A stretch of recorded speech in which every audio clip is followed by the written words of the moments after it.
Welcome to Cape Coral, Florida. Known for its 400 miles of canals, laid-back outdoor lifestyle, and thriving marine life, this Gulf Coast gem is packed with hidden surprises. It's also home to one of the largest burrowing owl populations in the state, and its warm water attracts plenty of manatees throughout the year. Cape Coral is located in southwest Florida along the coast of the Gulf of Mexico. With easy boating access, fresh seafood, and endless sunshine, it's a great spot for both adventure seekers and relaxation lovers alike. While the town is still rebuilding from recent hurricane damage, Cape Coral still has its charm and appeal. Whether you're here for a vacation or scouting out your next tropical home, there's plenty to explore. Hi, we're Jake and Emily, the two roaming souls. We're experienced travelers who make helpful guides about the world's best destinations. Although you won't see Jake in this video, as this was a fun girls trip with my family. So let's get into what makes Cape Coral special. Get out on the water. With 400 miles of canals, Cape Coral is a boating paradise. If you have boating experience, then we highly suggest renting a boat for the day to explore the canals and head out onto the Caloosahatchee River. But apparently the waterway is a bit shallow in places, so you will need some navigation experience. Or if you just want to sit back and relax, consider booking a guided tour. My group decided to go for a fun sunset dolphin cruise with Banana Bay Tour Company. Nothing beats cruising through the waterways, spotting dolphins, and watching the sunset over the Gulf. Plus the tour has BYOB. And before or after the cruise, head into Rum Runners for some tasty cocktails and local eats. 4 Mile Cove Ecological Preserve. For a little slice of nature, head to the 4 Mile Cove Ecological Preserve.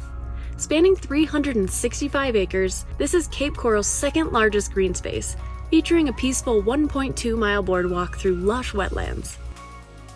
You'll stroll past mangroves, some local wildlife, and if you take the short detour, you'll get a stunning view of the Caloosahatchee River. This is a brackish water wetland, so you'll witness the incredible biodiversity that thrives here. Plus, it's free to visit.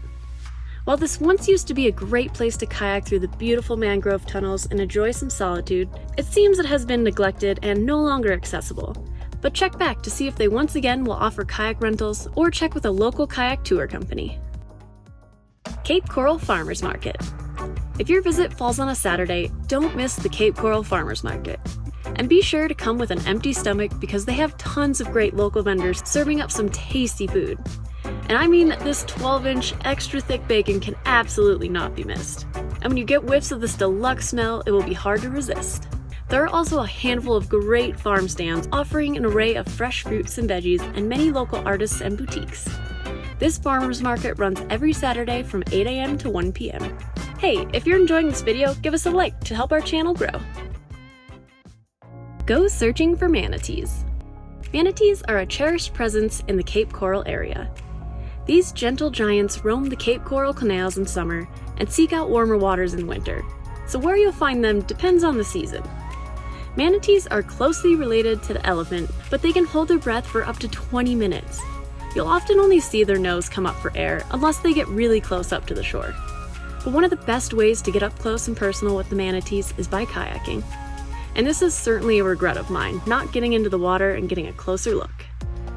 There are many different parks to find these gentle giants. The closest park to Cape Coral, where people often see manatees, is Serenia Vista Park. But most of the walkways are blocked by vegetation, so the only spot to view them here is on the viewing deck or setting out on a kayak. We also visited Manatee Park in Fort Myers, where some lucky visitors saw 30-plus manatees just a few days before our visit, but we only caught a glimpse of a few of them in the distance. This area is a non-captive warm water refuge for the manatees. There is a nice paved path along the waterway with a few great viewing decks to get a closer look.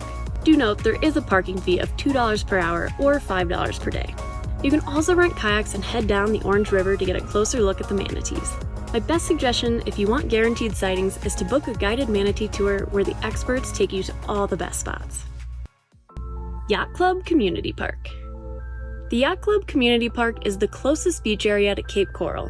While it was once an awesome waterfront hub for the locals and tourists alike, recent hurricanes and a fire to the Boathouse restaurant has changed this area quite a bit. This area was once thriving with a pool, tennis courts, an excellent restaurant, and so much more. But now it's really just a place you can hang on the beach. From my research online, it seems like there are plans to rebuild this area, but from overhearing some locals, I'm not totally sure it will come fruition. Nonetheless, this area is still worth visiting if you're in the area, but I wouldn't say you need to go out of your way if you're not staying close by. You might want to consider visiting one of the nearby beaches instead, which we'll get into a little bit later in this video. Oh, and keep an eye out for burrowing owls. One little guy was always hanging out near the power lines, saying hello every time I walked by. Grab a local drink from Wicked Dolphin Rum Distillery. Something very unique to Cape Coral is the Wicked Dolphin Distillery. This small batch distillery uses locally sourced Florida sugarcane to create some seriously smooth rums. The best part, they offer free tours with complimentary rum tastings. Along the tour, you'll learn how they craft their rum from cooking and fermenting to distilling. After they walk you through the distillery, then we get to the fun part. They bring you into the tasting room where you get to taste a wide variety of different rum flavors. If you want to join, be sure to book online in advance. And if you want to stick around afterwards and try some fun cocktails, head over to their tiki bar. They often have live music and a food truck, so it's the perfect place to relax and enjoy your vacation. Tom Allen Memorial Butterfly Garden. This is a local gem that totally surprised me. Open on Monday, Friday, and Saturday mornings, this small sanctuary is home to butterflies, caterpillars, and even a resident tortoise. The friendly volunteers are full of fun facts about these beautiful creatures, and you can get up real close to enjoy the colors and even watch them munch on some local fruits. You can also see some iguanas and lizards in the enclosures across from the sanctuary, or head into the visitor center to see many different reptiles and terrariums.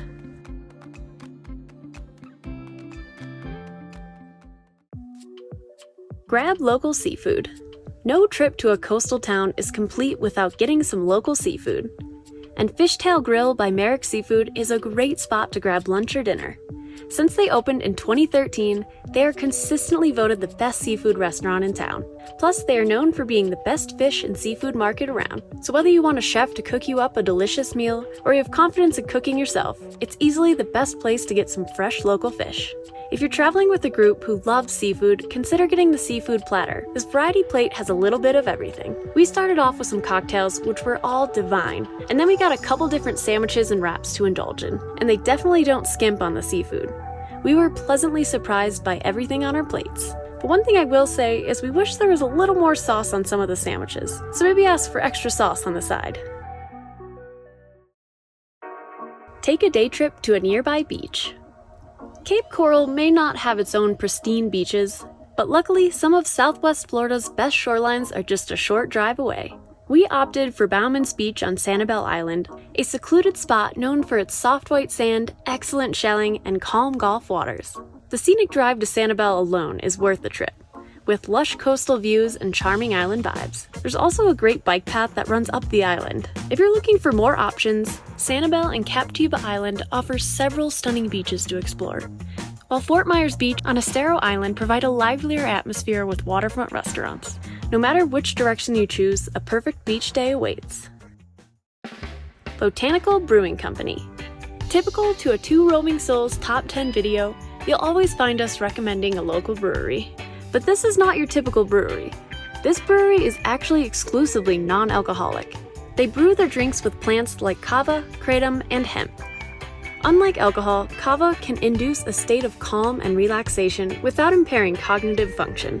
Don't worry if this all sounds a bit overwhelming and confusing. As soon as we walked in the door, the bartender was extremely welcoming and informative. Welcome these lovely new ladies. What are your names? We were offered a bula basic shell on the house, which is the traditional kava root. On its own, it has kind of a muddy flavor and will numb your mouth, but they offered tons of tasty flavored drinks that pair well with the flavor. My personal favorite was the Nutella Bomb, which had hazelnut, chocolate, and almond cream. And then just sit back and relax in their cozy atmosphere to let the effects of the plants calm your mind and soul. A few other things we did in town that are worth mentioning are Perkin Brew is a local coffee shop with an inviting vibe that offers tasty coffees, teas, and a wide selection of pastries, plus breakfast and lunch items. Ford's Garage is a unique restaurant that offers a unique experience for some pub food, known for their burgers, beers, and bathrooms. Well, and their old Ford cars hanging from the ceilings. It is a chain, so you will find these located throughout the state. Matlacha. This area was hit pretty bad by the recent hurricanes and still hasn't fully recovered. But it's a colorful fishing village and known for its vibrant art scene. On the way in, we stopped at Maselli's restaurant. It's along the water and has a great outdoor patio and just a great vibe with live music. Thanks for coming along on another Two Roaming Souls adventure. Be sure to like and subscribe if you found this video helpful. Catch you on the next one!